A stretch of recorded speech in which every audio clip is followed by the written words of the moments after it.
actually, the scales exam was the very, very first exam of my life where I didn't get the highest mark. And I really thought after that exam of quitting piano playing altogether, just because how embarrassed I was. So I guess after that, I significantly increased the amount of time that I spent playing scales. And now I know how good the technical apparatus can get if the scales and arpeggios and exercises are being practiced on a regular basis. And this is what we're going to do in tonight's first lesson. So Alice is joining us today from Romania, again a different time zone. Alice, hello. Hello. I have to present to you the simple rules that are going as well as unwritten in my class when we're playing scales at the ages of 11, 12 years old, 13 years old. I have several pupils who are watching me today. They will all confirm that every time when we speak about the scales, we try to aim to work on the same sound and on the very same methods that we'll eventually use in the pieces. There is no piece in the world, as far as I know, who sounds very primitive and who would gain significantly from playing the scale with bad temper, with bad sound quality. This is why every time when we start a lesson, I just have to once again remind the student that we are not using any pedal. This is very important. So you are capable of hearing yourself in real time with no Photoshop, as we may call pedal sometimes. The second thing is I really want you to make the very best effort to play with a singing sound and as much dynamic as you can. For example, one of the simplest things is starting the scale with your most silent sound that you can get in this speed. And as far as you go upstairs, you are getting more and more excited, making more and more crescendo. And again, in the very end of the scale, it is completely normal to again decrease your sound and to prepare for the end of that scale. So Alice, are you ready? Yep. I would really love you to perform, first of all, just the scale of F sharp minor in all three of its regular positions, the natural, the harmonic, and the melodic, without a break one after each other.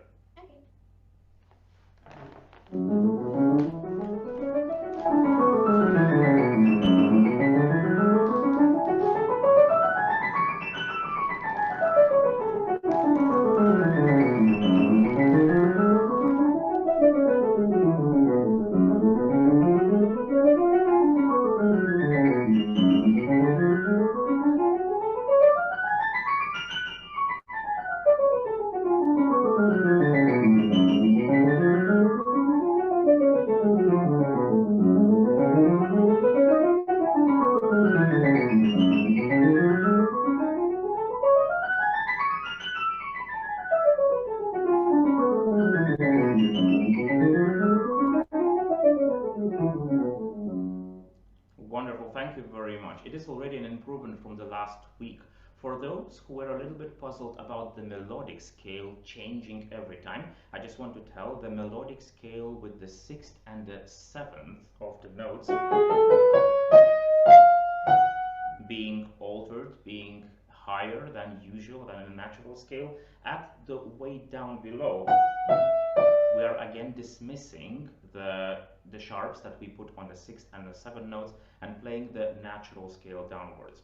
One of the biggest virtues of playing scales is to developing sense of, how do you call that? Readiness for all the situation, the reaction.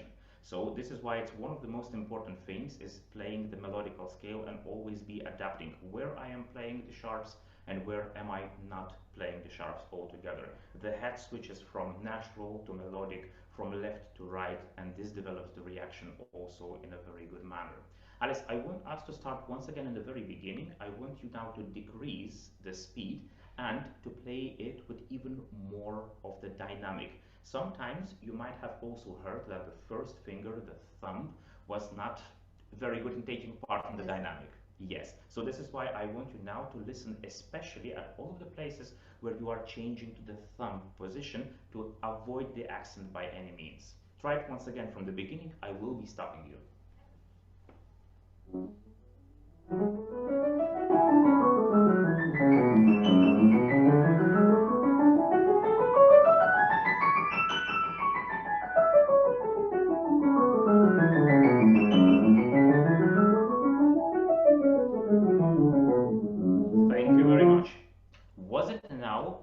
to do? Yes. When you were really taking care of that. Try to have the very same reaction to your playing while you are again playing in your previous tempo. Just take care that you don't dismiss any position change. It's only twice every octave, but you have to maintain your reaction on that. Try it once again. Okay. With full attention.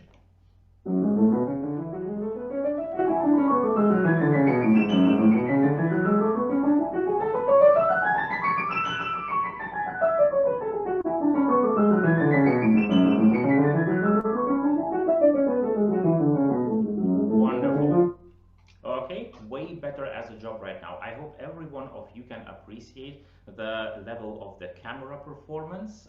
We don't hear that clear of the sound as we would usually have in the room, but the presence of the accents is one of the most easiest thing to hear. Every time when you perform, everybody in the audience may spot that. And as no scale that I would know of in music of Chopin or Mendelssohn or Tchaikovsky, one of your favorite composers, will include the accents on the thumb, this is what we can work on while we're practicing scales. Okay? So now I want you to play the very same scale once again, but using a different rhythm. As I told you, the development of the reaction and of the attention plays a very high role in scales. This is why I get my students to perform in different rhythms, stopping on every fifth note, on every sixth note, on every seventh note, just to be always ready to stop on the note on demand. So first of all, I want you to try out the same rhythm that we started last week. The first note of 5 being prolonged as a quarter note. And then the 4 later notes would be played as the 16ths. And so on, including the splits. When you are stopping on the note, be sure to make a very gentle, soft and singing accent. Just an emphasis, but don't beat the key. Try it out. Okay.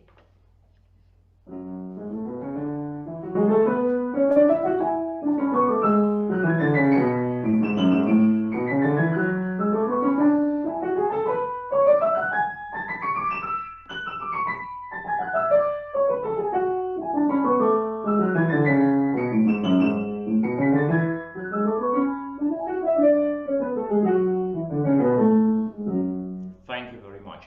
As Alice is now playing way more of the classical and Baroque repertory, the repertory that got neglected a little bit before, because obviously the very first thing what we aim to teach our pupils is to have a singing melodic sound. The romantic music is just the best to work on that. But the stylistical elements, including the very good sense of the rhythm, sometimes they get neglected, and then in the later years of the development I start taking very big care on that. So I want you again to perform in the very same rhythm, but now being as precise as if you would play that with a metronome.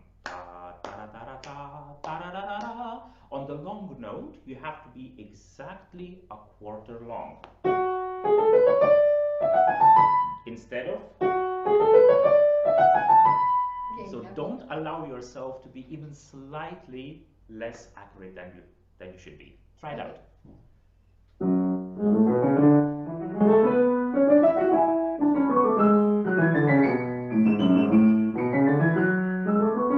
Thank you. Okay, it is better right now, but in your head I want you to feel the 4/16 notes when you are playing the quarter. I really want you to have that vision of 4/16 notes exactly being fit inside of that quarter note. Try to play it a little bit slower, just to be sure about that. Okay.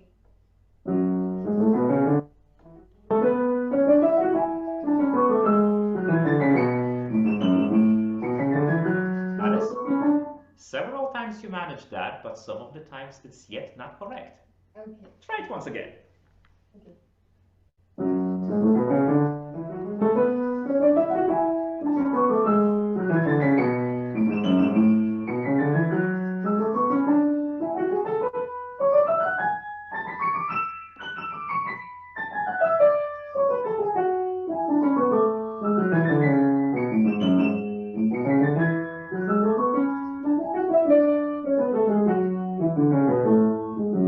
It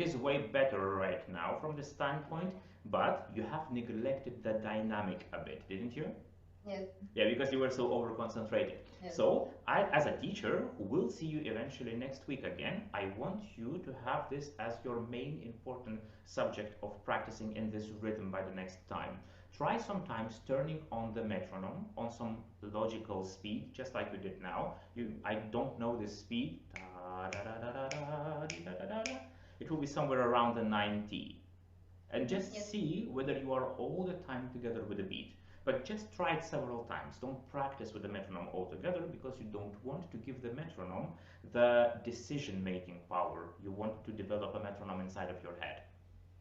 Okay? But don't forget your dynamics. So this is just one of the rhythms. Later, when I know already that you play this rhythm, I will ask you, for example, to make a stop every 6 notes, every 7th notes, and then going into the fastest paces that you can get. The reason is not the rhythm itself, the reason is to being able to count the notes while you play and stop on demand. For example,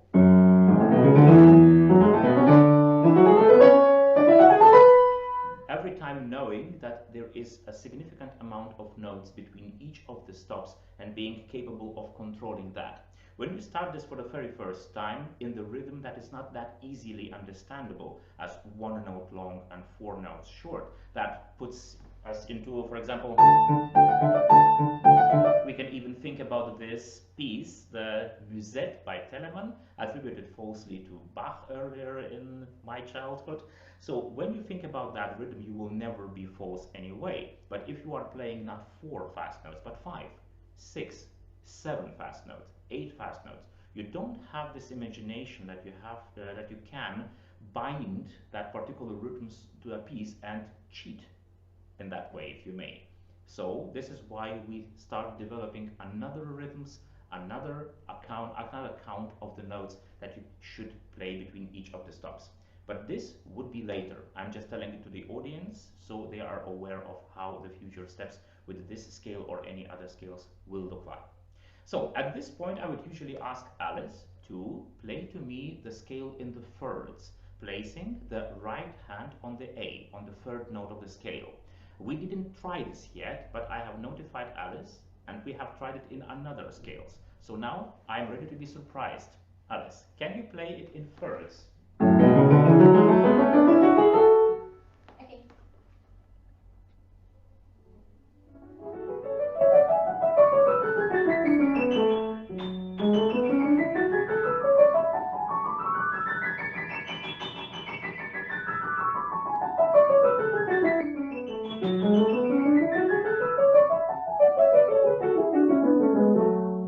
Thank you. And also I would love you to play the harmonic and the melodic scale, but the reason for that lesson is not to test you today, but to tell to the audience how we work. So I will give you that. But could you play now the harmonic scale in the 6th position, moving the left hand to the 3rd note of the scale, to the A, and adapting your fingering. Yes, I didn't try it before. Try it out. Okay.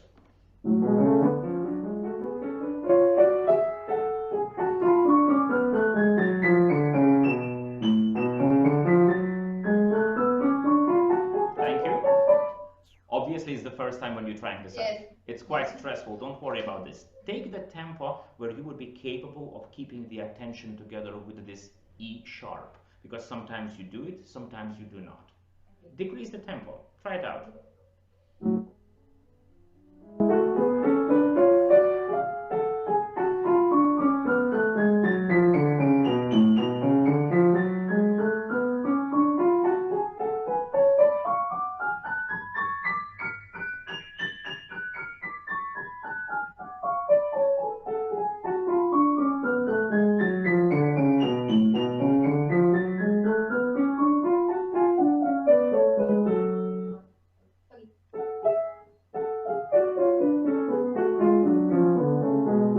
Wonderful. So this is a new scale, and this is how it sounds when you use the experience of having played this scale in another key, but having to adapt that to a very new challenge. So it develops our attention to the playing, it develops our reaction in adapting. This is why sometimes it is even good when you surprise, your student with another scale, but just do it in the logical speed. So Alice now is still keeping her smile. So with this being said, I would love to move to the second scale that I am always in love in teaching. It's the chromatic scale. It's just the very best scale to develop the velocity and the freedom of the hands. So I would love you to play the chromatic scale also, including the dynamic, including the splits, and of course no pedal whatsoever.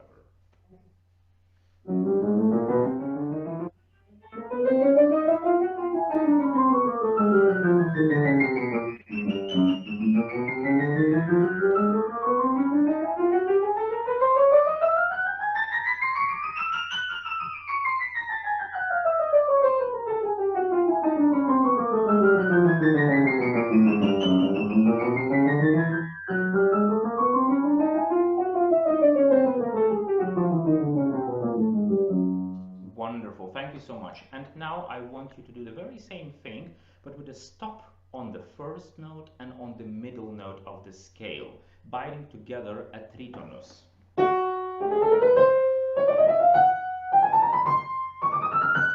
Do a very, very gentle accent, just as you did when we played it in the rhythms before. But aim to play those 5 notes between each of those core notes where we stop. Play it as fast as you can. Do this with a completely soft hand. And do it with both hands together.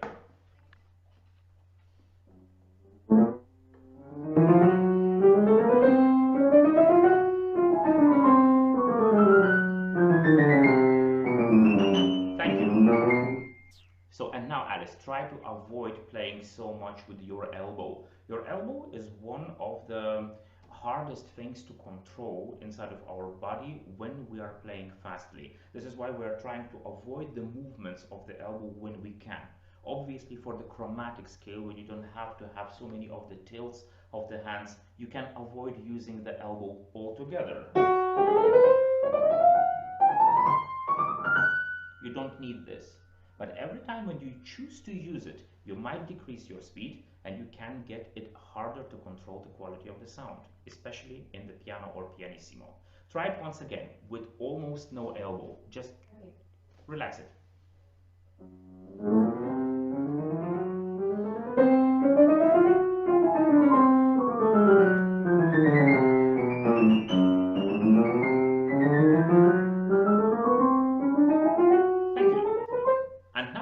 The very same way like you did it before with the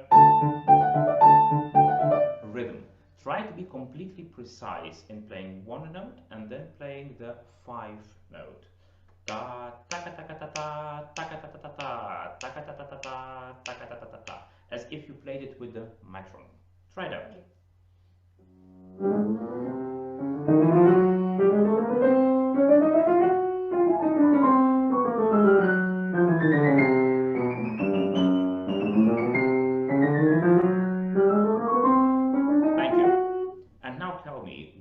Completely free, completely relaxed when you played those fast notes. You didn't feel any kind of tension, didn't you? Wonderful. Could you add a little bit more of the crescendo every time when you are going up? And see whether you can still keep the tension as low as you did.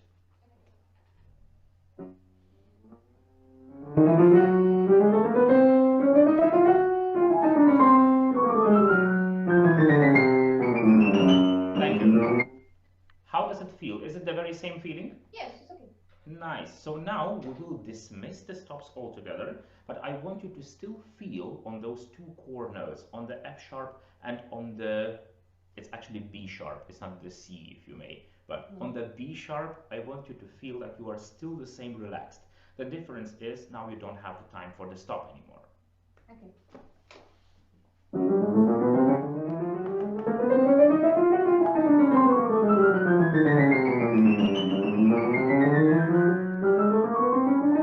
Thank you.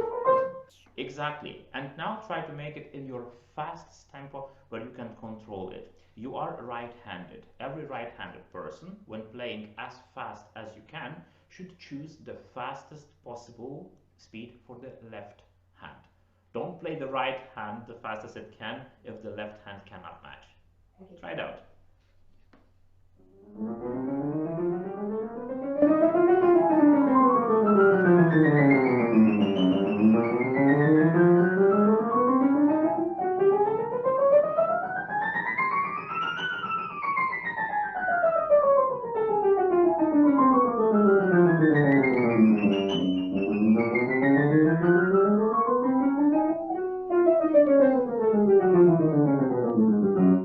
Thank you. There were some stops there, but how did you feel? Did you feel relaxed or did you feel more tense?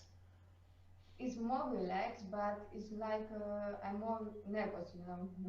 Exactly. This is why this rhythm, when you can increase the speed of the flying notes, I call them the flying notes, is very important. So you can always lean on those beginning and middle notes, and in between them create just a rustle of wind.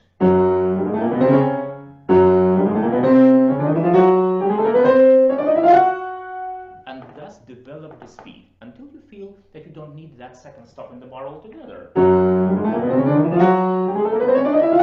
But then, of course, relax on that first note. You will feel after some while that this relaxation, it comes within a split second from the stop. This is the place where you say, I don't need that stop altogether anymore. And thus you have developed your speed, but still kept your hands, despite of all the crescendo and diminuendo, which are obviously sounding way more beautiful. You have kept your freedom, you kept your simplicity of movements. And once again, I have to tell, the next time I see you in the lesson, I'm going to look at your elbow. Okay, this elbow is especially important when you are playing the big arpeggios. The arpeggios is the third thing after the scales and the chromatic scale that we are working on. We are starting on the short arpeggios, including the 4-note positions. You can either choose to play it in the difference of 2 octaves or in a distance just over 1 octave, just as you wish. Try this out.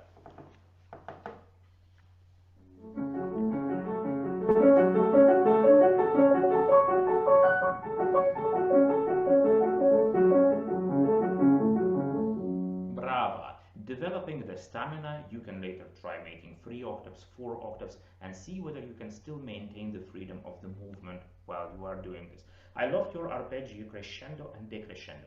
So it all seems like you are very easy. Let's make it harder and play it faster than you did before, keeping everything what you did so greatly. Relaxed, with dynamic, just in your fastest facility.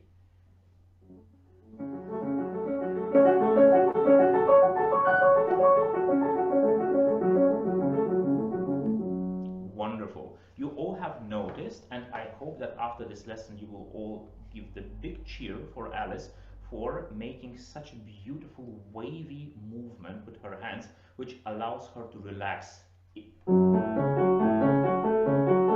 Starting with the low position and exiting the chord position on the high wrist. Of course, not too high.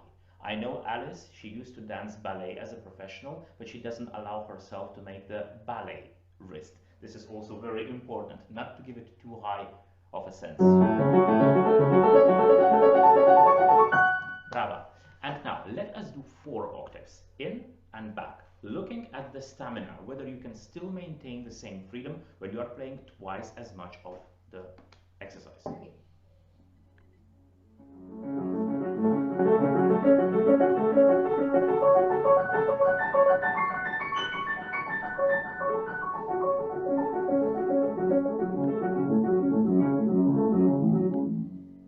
Brava, very good. You are ready to play some Beethoven, but not until you have also the broken arpeggios done. Broken arpeggios, these are the same short arpeggios, but with a different angle inside of the chord. Instead of playing the first note, second note, third note, and fourth, we are changing the second note and the third note in their timing. So we are starting the first note, third, second, fourth.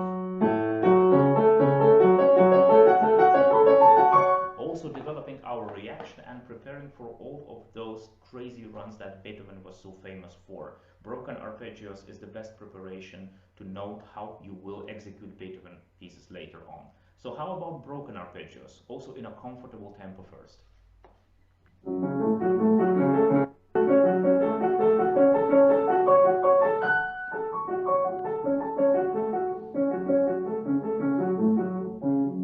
Exactly. I don't know whether Alice still remembers her very first lessons with broken arpeggios, but it wasn't that easy until she started understanding the second and the third note as a little of the melody. It helps for all of my students.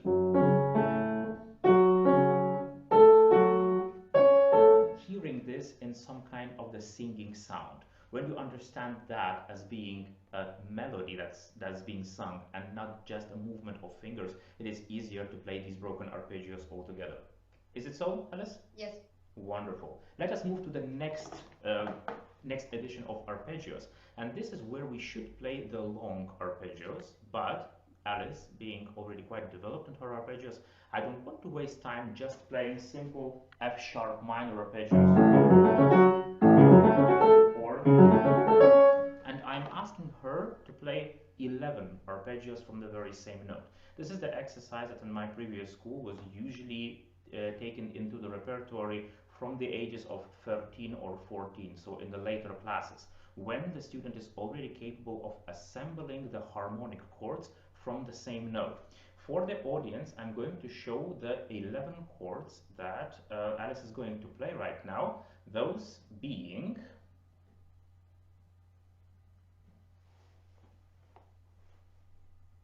the major quintachord, or how do you call that? The minor quintachord, then the first inversion, both in major and in minor, the second inversion, both in major and in minor, then 4 chords that are septachords and their inversions. The septachord, the first inversion quintsextachord, the third inversion terce quart accord, and then the second accord being the third inversion. The very last chord is going to be the diminished chord. For everyone who is not familiar with this exercise, please do a print screen of this, because obviously when Alice is playing this, I really want you to return to the big screen. So for the print screen, if you wanted to, I give you 5 more seconds, then we will turn back to Alice, where she will perform all of this. Alice, are you ready? Are you? Yep. Wonderful. As we are starting off the black key, we are using the very same fingerings as the white key would start. We are using the 5th finger, 1st finger position on the black key that we would usually not do. But knowing how many of these arpeggios, for example, Liszt or Brahms wrote, where you would still have to use the 1st finger on the keyboard, on the black key, we are preparing for those runs. Obviously, if we would be playing the G major or A major chord in their 11 arpeggios, we would use the same 1st finger on the 1st note being white key. Okay, so Alice, shoot.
Thank you very much, Alice. Obviously, it would sound way more beautiful if we used a pedal on this exercise, but as I told you in the beginning of the lesson, we are not allowed, because otherwise we will not hear so clearly the accents or the jumps that we are doing to ease our movements or to make the life easier for us. Life will never be too easy. Let's prepare for that. So thank you for not using the pedal and hearing yourself quite clearly. Did you hear all those beautiful accents that you played? Yes, and this is exactly where I want you to work on right now. The very first trick, which would eliminate the majority of the accents already, is just to keep attention on them. Most of the time, it's not about the movement of the finger or knowing how the finger should move, but rather hearing yourself and avoiding it. I have achieved wonders with that, where my finger, instead of thinking about the exact angle, about the exact movement or so on, just tried to adapt to a vision of crescendo or diminuendo. And then after many tries, you can get that without even knowing the theory. So how about trying once again to play the first 6 chords where the accents were the most easy to be heard for everybody in the audience, starting just like you did with the scale, with the most silent note, and all the time making a big crescendo and returning back. With this, every of the fingers you play on the road, they have to adapt to that vision. And then you would most clearly hear which fingers are ready to be a part of the team and which are not. So, the first 6 chords, then I will stop you again. No, Alice, not the septachord, but the first 6 chords. The quinta chords, the sexta chords, and the...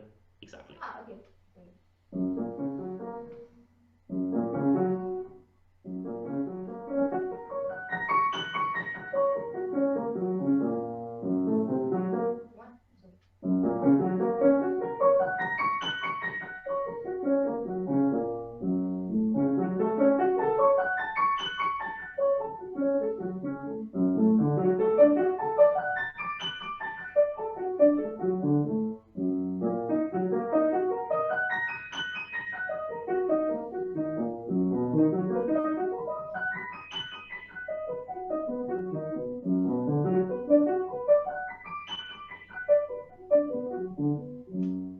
Brava, it is already far better, but in the later chords you either lost your attention or it was a harder positioning. So look what we are going to do. We are going to return back to the scales, and I want you to play an exercise which my professor Lazar Berman taught me to do. It's one of the very several exercises that I took from him, and I'm very proud to teach it to all of my students. That exercise helped me significantly. From his childhood age, he claimed that he played scales in every possible fingering, mostly using just 2 fingers, so the thumb, which is mostly impossible to control when you don't know how to do this, is louder than the other fingers. So could you please play to me again the F sharp minor scale quite slowly, using only the fingers 1, 2, 1, 2, 1, 2, just like I do.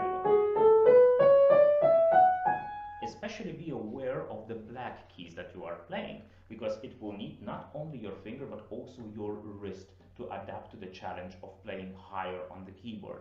Play it only with your right hand, please.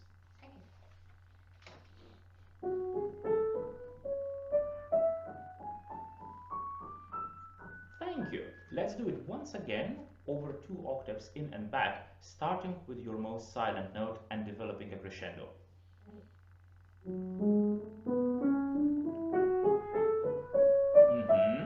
What I heard was a collection of different notes who sometimes played louder, sometimes played slowly, more silent.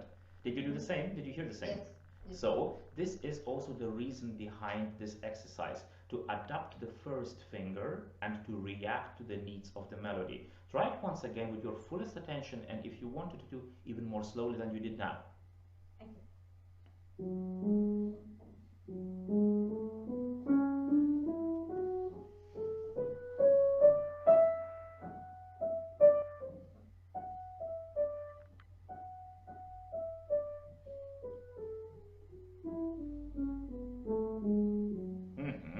On the way on to the top, I have already heard way more quality in your sound. On your way back, you did experience some problems. Yes. Yes? Could you please play it back once again? Start like a mezzo forte, or even forte if you make it softly, and then decrease it in a diminuendo with full attention.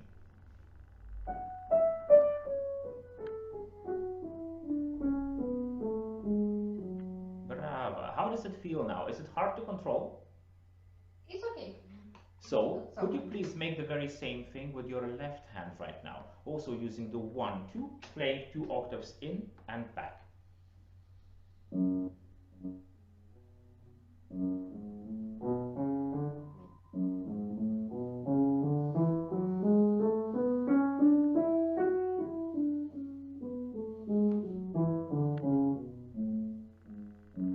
Exactly. We took the F sharp minor as an example because we have to fight with both black and white keys. So, but also in this key you can take already very much from playing this exercise. I would not suggest playing this in C major unless you are just starting out with this exercise altogether, just to get a reference of how it can sound when there are no black keys as opticals on your way. Otherwise, take it right from the beginning in one of the keyboards where you have at least 2 or 3 black keys, just like we do now. So, Alice, now I want you to play the very same exercise, but instead of playing with fingers 1 and 2, make it 1 and 3.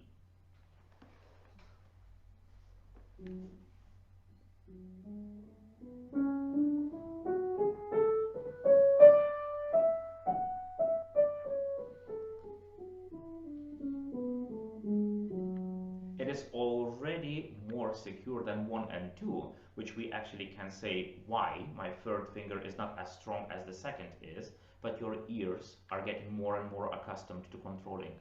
It was still not perfect, but it was way better than your very first attempt with 1 and 2, wasn't it? Yes.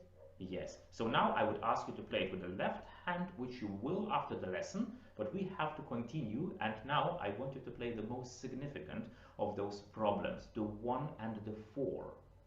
Which you encountered very many times when you played the first inversion and the second inversions on the way up. It was usually the 3 and the 1, but when you were playing, it was already the 4th finger, which gave you bad time both on the way up and on the way down. So let us see how you can control the 1 and 4 inside of the F sharp minor scale. Again, just the right hand, and the left hand you will finish practicing after that when we are done.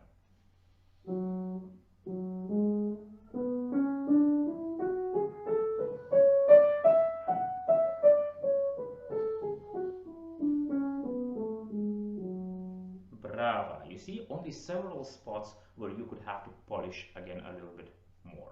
Okay? When you get your attention fully and you are capable of performing it in this tempo, of course, the sky is the limit. You can play it as fast as you can, maintaining that control. Because the faster you can play it, it means the more flexible, the faster your first finger develops itself to jump to the next position. And this is the background of all of the arpeggio problems and the arpeggio freedoms that we have. So, you can also sometimes play another exercise where you, for example, would just put the thumb as a finger on one of the notes, just like we did now with the F sharp. And then, with the fingering that you intend to play, both on and out of this arpeggio, you can play the 1 note higher and 1 note lower, keeping the thumb in the position on the keyboard. Of course, the thumb would have to be completely relaxed, because to keep it tense, you are doing more harm than you are doing good. But let us do this position of the one where you had the most significant problems playing before, the second inversion major. Okay? Can you repeat it for me? Try this out. Arpeggio. Yes, just like an arpeggio. So to hear how the 4th finger up and down makes the problems. Okay.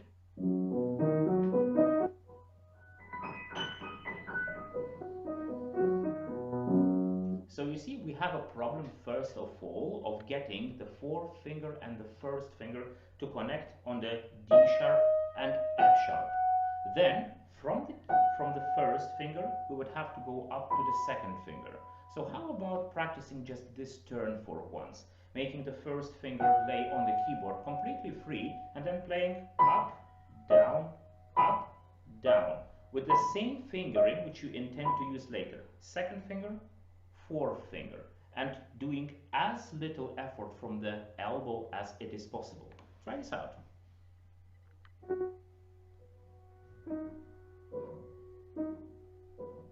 Brava. Now relax your hand completely. I can even see it on the screen that you are not completely relaxed. Try it out.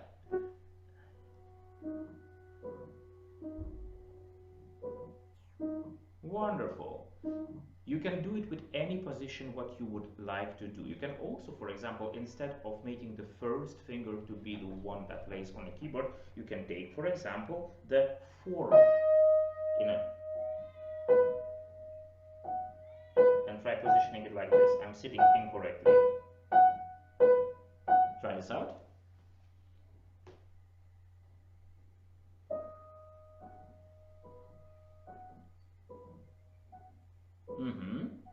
Are you playing the F sharp with the first finger like you would intend to play later? No.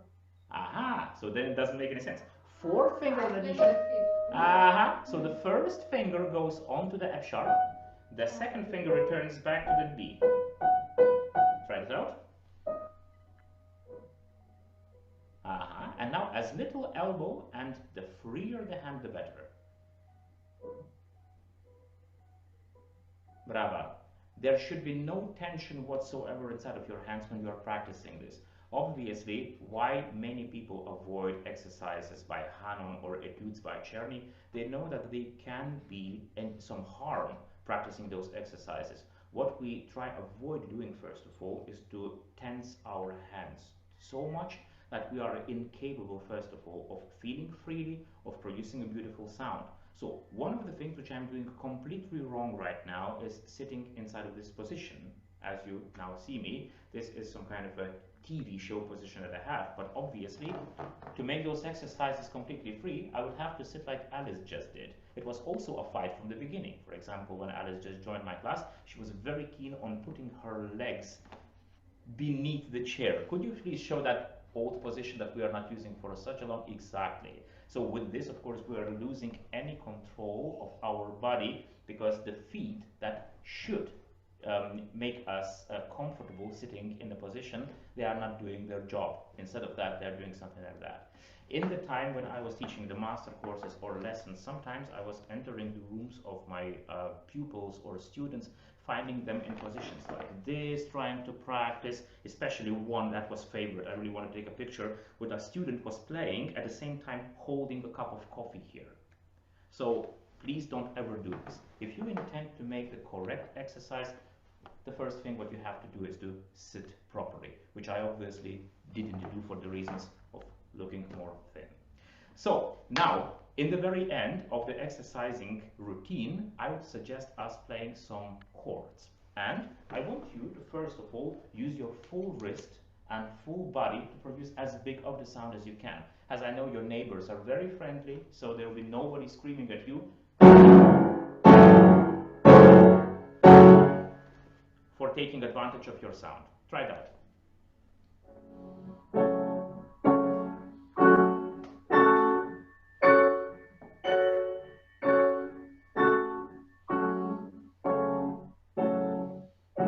Brava. Of course, to make the stamina even higher, you can make it to run 3 octaves, 4 octaves long. Now we just don't have time for that, but it is more and more challenging when you are getting more and more chords in. You can also use this exercise obviously to train your reaction. There will not be so many of the jumps like these where you have to go from the first position to the inversion to the next inversion and further. I don't know too many of those pieces. But sometimes you have to jump with your chords up and down. So you can also prepare for that practicing your chords. For example, making it as a shuffle. Alice, we never made this exercise, but maybe you can help me with that. Playing the round chord first, then avoiding the first inversion and going into the second inversion right away. Then jump back. Just to train your ability of keeping the attention and reaction to your chords. Always leave one chord out and then return to that later. Try this out.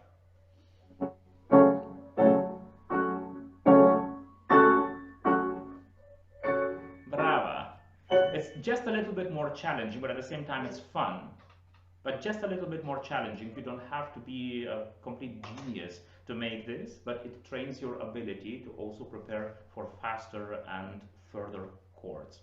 So with this, actually, our scale lesson would be as ready as done, but as Alice is now preparing to perform composers like Dakan and Clementi, we really need to take care about beautiful trills. So this is why for today's session I have chosen to make some exercises about the trills, and I hope that everybody, especially Alice, can profit from them.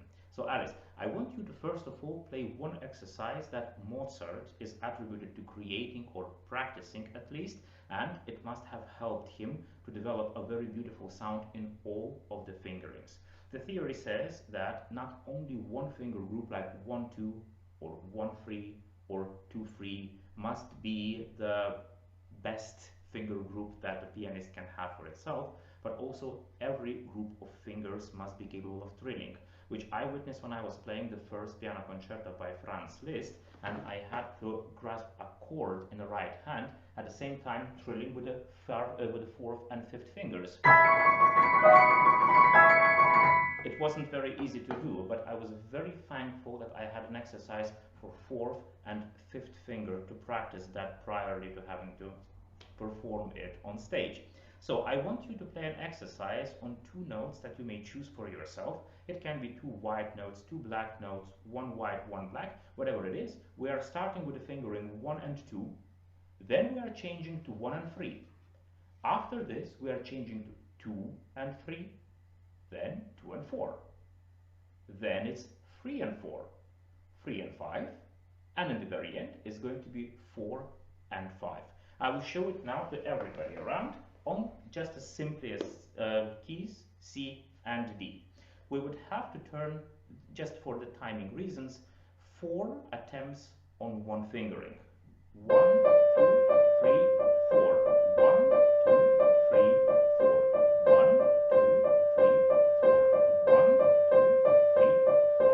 1, 2, 3, 4. 1, 2, 3, 4. 1, 2, 3, 4, and out. Try it in this tempo first, just to get the sense of the fingering.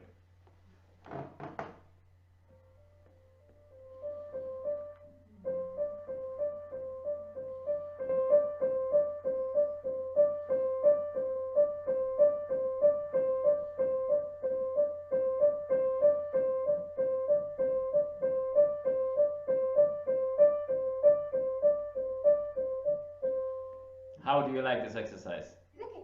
It's quite easy to understand, isn't it? Yes. So you can do it, try to do it with both hands simultaneously. It will be helpful if you would maintain the very same fingering. So for this, if you want to start on the C, you can use the B in the left hand. As you know the fingering right now, and if you promise me to maintain this rotating movement which relaxes your hand, you can try playing it all a little bit faster, just like I did right now.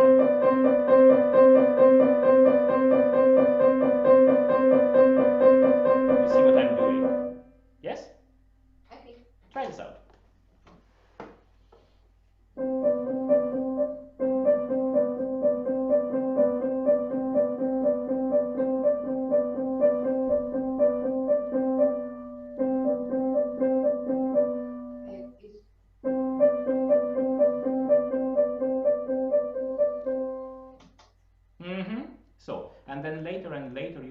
Faster and faster and faster, but with this I would not suggest you to improvise on the count of the notes. So playing 1 and 2 more than you play 3 and 4. Obviously it also develops some kind of the reaction when you always have to adapt to the situation.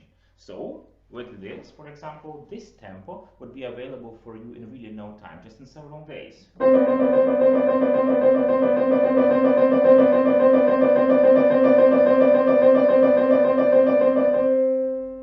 Increase the account, playing not 4 groups, but for example 8 groups or 16 groups, whatever works the best for you. Okay? With this, of course, the very thing that I'm, for example, trying to do every time when I'm playing the trills is to make the crescendo and diminuendo inside of this, because this helps me to see whether I can control my dynamic on demand. Usually when we are playing the trills, we are not playing them just all the time. We would be doing some crescendo and diminuendo to the end of the phrase. So you can also put that into the exercise. So, and one more thing, how I practiced before finding out about this Mozart exercise, I would put my metronome on 60. So if you have a metronome, you can, for example, see, or even with a clock, you can. The 60 would sound something like that. Alice, do you have a metronome near you? Yep. Could you just see? I have a sporting interest. And while you are there, I am inviting already Laura, who will be joining us for our second lesson. Just the question is, where is she? I found it. So we'll have her here. So this 60, how does the 60 sound? Very good. So wonderful. I have actually made the very best of that. Hello, Laura. I'm again putting you a little bit on hold just because we are running a little bit later with this lesson. So if you could turn off your camera, you will save me some time. And I will be turning on your camera right away in several minutes when we have another lesson. So how I would practice this? I would put the metronome on the 60 and I would go with each of the groups of 4 quarters. I would increase the amount of notes I am playing inside, starting with 2.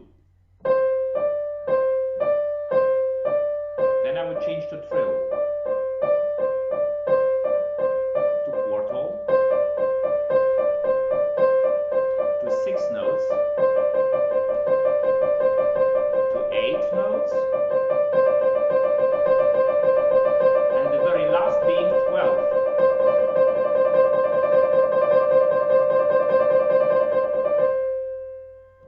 Could you try this out? 2 notes, 3 notes, 4 notes, jumping to 6, jumping to 8, finishing on the 12th. Try this out. You choose the fingering. Obviously, to profit from this exercise, you can practice it in any fingering you want to. 1, 2, 1, 3, 1, 4, 4, 5, as we did with Liz before, and so on. Okay. Try this out. Just sit properly.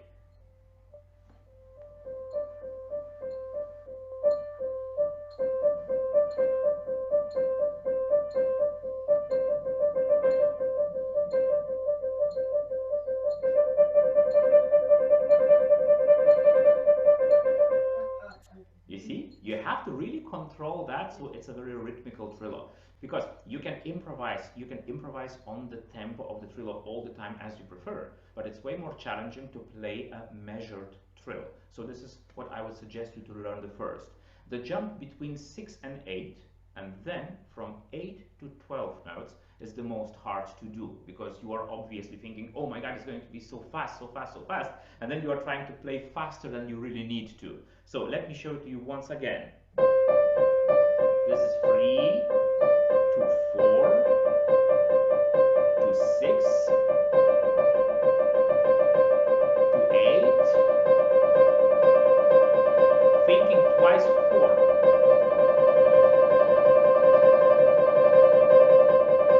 And the 12 notes can be the most understood as 4 times the 3.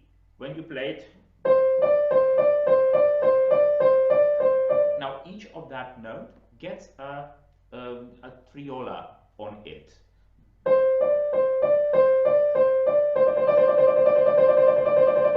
You can still hear tan tan tan tan tan tan tan tan tan tan tan tan. So try it once again. Start with 4, go to 6, 8 and 12.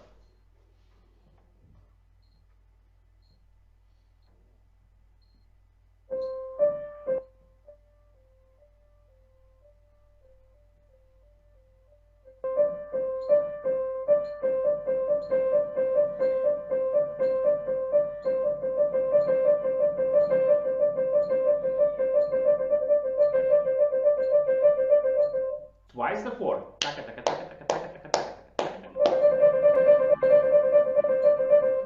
Yes, just adapt that to the tempo of 60.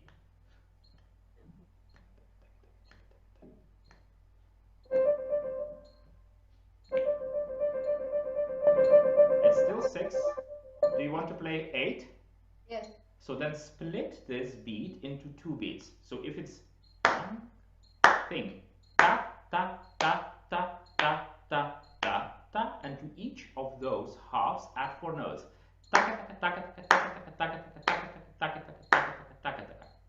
If it's not very helpful to do it with taka taka taka, each of us can get a sense of the word of 4 syllables that we can use. For example, in the German language we have lots of words that exceed 4 syllables by a mile, but my very favorite 4-syllable word is Badewanne, and all of my students right now are laughing because everybody knows that Badewanne, it consists of 4 syllables that are very easy to pronounce. So you can be as fast as and then you can adapt your rhythmical playing. I told you, the Clementi and the Decan and the composers of the Galant sound, they should be provided with wonderful mordenti, wonderful trills. And for this exercise is actually very beautiful. Of course, with the condition that you are always maintaining the most beautiful sound, the dynamic, beautiful control of your fingers. Actually, what helped me to realize that the trills can be played in a piano or in a pianissimo manner is when I started moving my wrist less and not allowing my fingers to completely be removed from fingers. Because, you know, it is on the good pianos, we don't have to exit the keyboard right away. We can put the keyboard until here and then we can again press it. Of course, not all the pianos that I have played on, especially not in my childhood years in Lithuania, they are provided with this system, or this system is up to date. But still, on the most beautiful pianos, on the precious Bechsteins, Steinways, Bösendorfers, and so on, this technique is prevalent, is self-explanatory thing. So when you are trilling, you don't have to exit the keyboard completely. You don't have to aim to play all the time. You can find this spot where the keyboard can be approached again with new sound and use it as your triller and move your fingers as little as possible. Basically having a feeling that they are resting inside of the key and never going up whatsoever. Alice, I don't have to tell you too many things of how wonderful you are as a student. I have lots of fun working with you.